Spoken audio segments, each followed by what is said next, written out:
a very good Rio Grande Valley team. Offensively, they're tremendous. Excuse me. Johnson kid's special. He's a tremendous, tremendous talent. He's put up big numbers, all throughout the season. And I thought we had some real momentum in the first half. We stuck DeMonte on him. He kind of shut his water off. But again, at the end of the game, it was hard to get stops. Fortunately for us, Shaq was on our team, and Kofi, and Plummer. Played like a senior, played like a veteran, played like a guy that I've labeled as one of the best shooters in the country. We needed every one of those points from both of those guys. And then I'm really proud of Coleman. He was not good in the first half, and very passive, very unaware, very uninvolved, to be honest, and really responded late. DeMonte Williams, what a jump from the Jackson State game where he was our point guard to the game tonight, where 8 assists, no turnovers. Probably made the biggest play of the game with the offensive putback. And then I do want to mention Ben. Ben changed the game in the first half just simply with his passing. It wasn't hard to get the ball to Kofi, and yet, we had some problems early, just post passing. And Ben changed all that, and we got the ball, 6 assists, and then he was very good on the defensive end. But Luke Goody came in and gave us really good minutes after really not being a factor because of injuries in Kansas City. And I'm a big fan of Luke.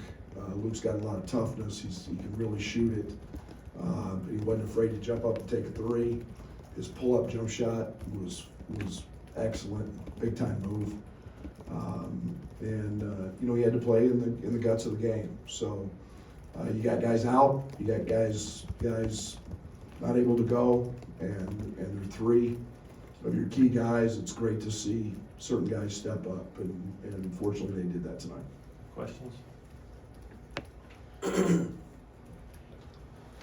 Well, this is your, I think, 5th different starting lineup in the 6 games. You talk a lot about being connected as a team. Is this like the weirdest start to your season as far as trying to get guys connected and have some continuity? Yeah, I got no choice.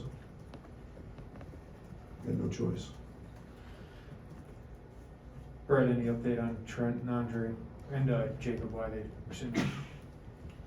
We've got the flu going around. I would have played Pods tonight, Pajemski a lot more. He hadn't been out of bed in 2 days with the flu, fever, everything that goes along with that. Jacob has the same thing. Curbello's fighting the neck injury or whatever, the neck problem that he's got.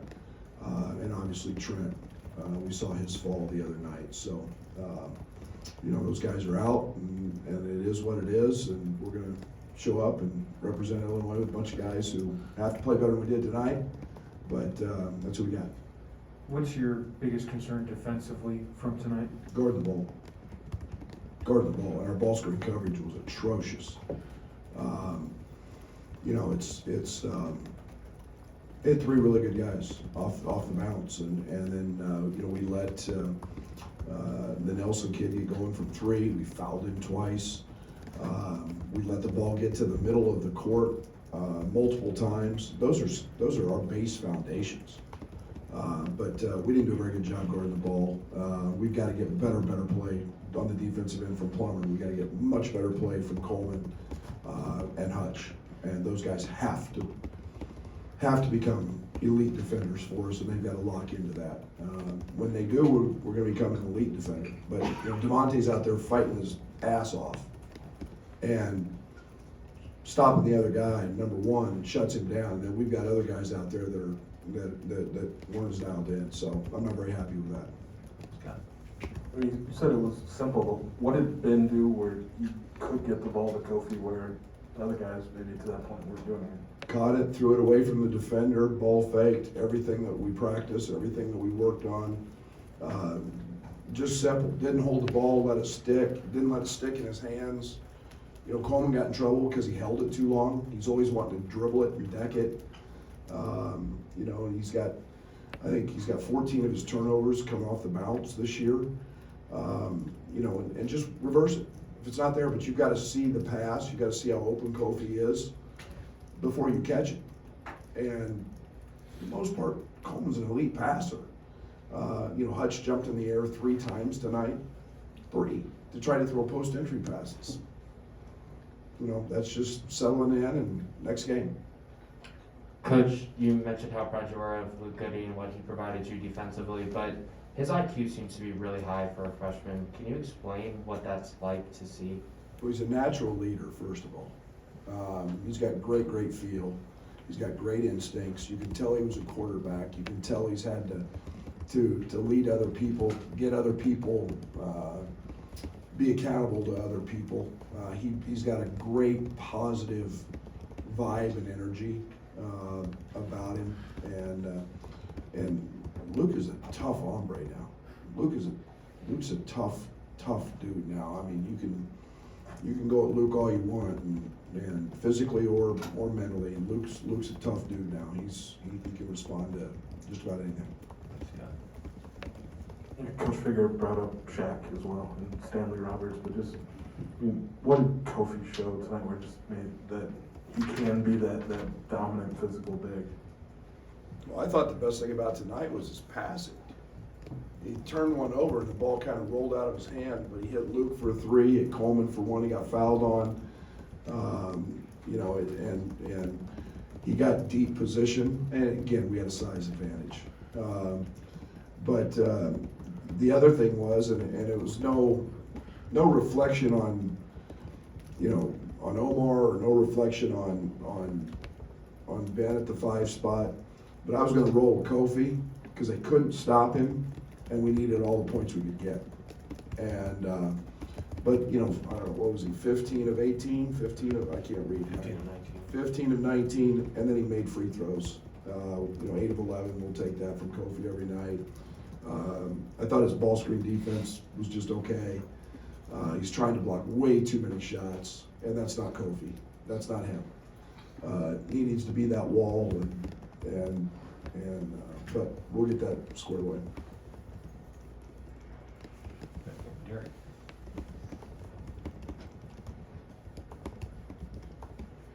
When you're struggling to guard the ball like that, what's the approach on the coaching side to try to correct that with those guys?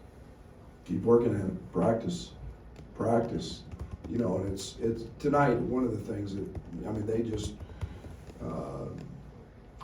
they set in the ball screen coverage and they never set it, and they acted like they were coming to screening. They just slipped out of it, and our guards were adjusting. But our guards, you know, without Trent, without Cabello, those 2 are elite at it. Devontae's elite at it.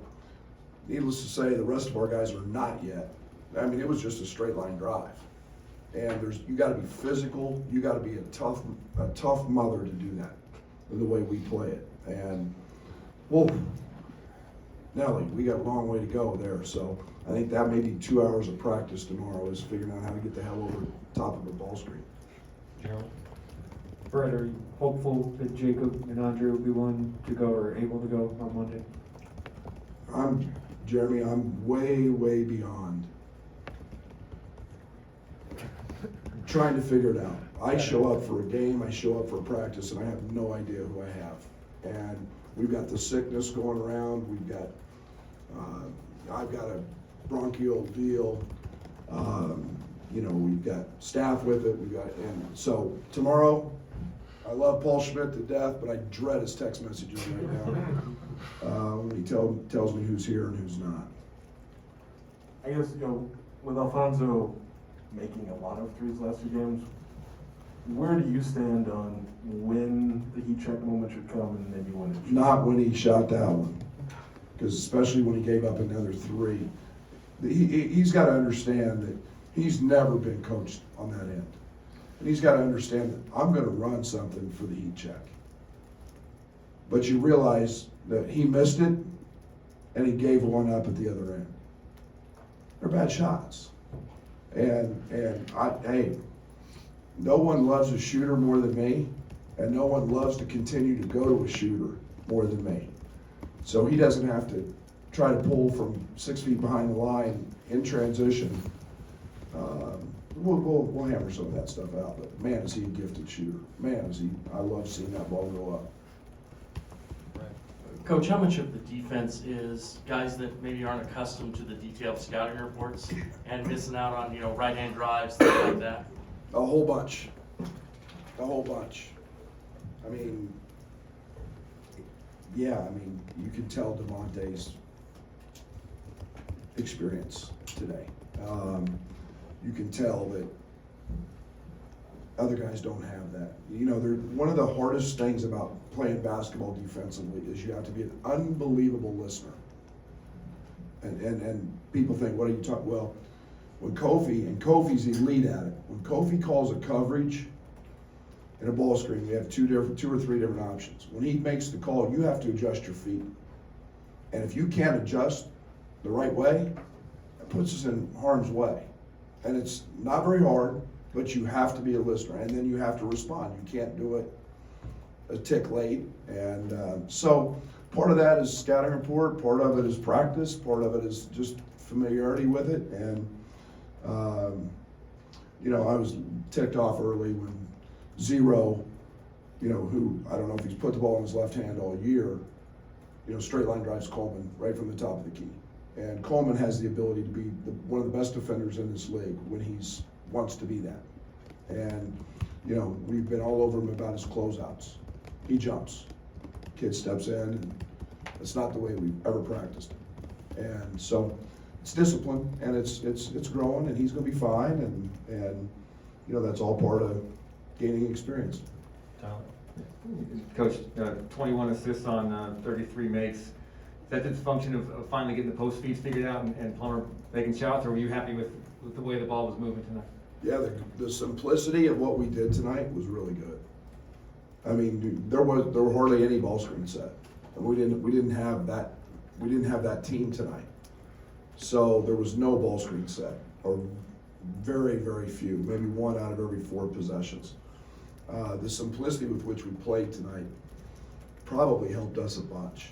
And obviously Bello and Trent, we're going to put a lot of ball screens in because those guys are really good at them. But we didn't have that, and we had a dominant, as I told our team, I'm proud of them for understanding where the bread is buttered, and that was Kofi. And we played out of it in great space, and Curbelo got great looks, and you give me 21 assists every night, we're probably going to shoot those type of percentages. Coach, obviously having so many guys out is really frustrating, but how much have you been able to rely on DeMonte Williams for leadership throughout this first couple weeks of the season? Man, he's the rock. He's been everything that here's the reality. There's nobody else on our team who has the versatility to go play. Literally, if I ask him to play the 5, he could play the 5. There's nobody else that has that versatility. He hadn't practiced at the point since Jackson State, or maybe Arkansas State a little bit. I mean, he literally had it, and all of a sudden, before the game, we're shoot around today, here we go. And so, he's the rock of our team. He's the identity of our team. He's the defensive presence. He was the guy in the huddle, getting on guys when they were guarding to his level. Can't say enough great things. Can't criticize the officials, but you can praise Ben for not fouling on that second three-point shot if you want. Yeah, I mean, I'm glad to see that he learned. Isn't that a process? When you screw up twice and, you get 2 fouls called, I won't say the quote that comes to mind, which we all know, but yeah, he's fine. I love Ben, and Ben does very few things wrong. All right, thank you, Coach. Thank you.